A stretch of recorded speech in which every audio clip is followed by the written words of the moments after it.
It was early in the morning, around 2 or 3 a.m., and I was in a very open area waiting for my boss to return with some equipment. As I was waiting, I got that feeling like I was being watched by something that didn't want me out there and had some intent on harming me. I stood up and I looked around. The moon was very bright that night, and I could clearly see all the way to the tree lines, and probably 50 yards on both sides of me. There was nothing around. I calmed down a bit and I took my pack off just to get a drink. As I opened my drink, I hear this whoosh whoosh sound flying through the air from behind me. It was like the sound that a stick makes if you throw it overhand.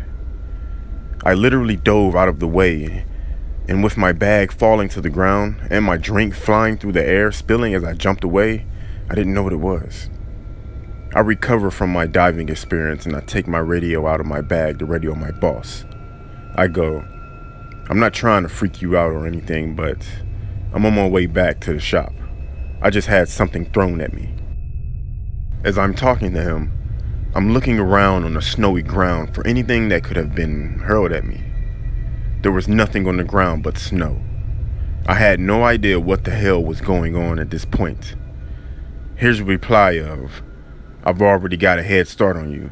I'll see you there." Sounded out like he was breathing very hard and like he was running. I gather my stuff and I start hauling my butt back to the shop. I get back and I meet up with my boss. He's pacing back and forth in our shop, freaking out. I get him to calm down and he tells me he was on his way back up to me when he got the same feeling I got before something got thrown at him.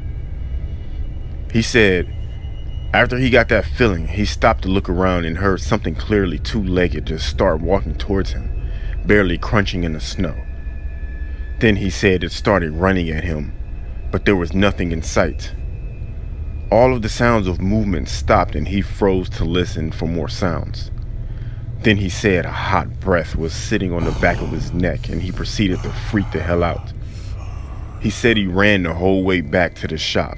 About halfway back is when he heard me on the radio. The crazy part about this whole thing is that the area we were working has several burial mounds in the woods from Native Americans. Apparently, they were all also used to be an altar of some kind, maybe out of some stone that was buried during the construction project a few decades ago.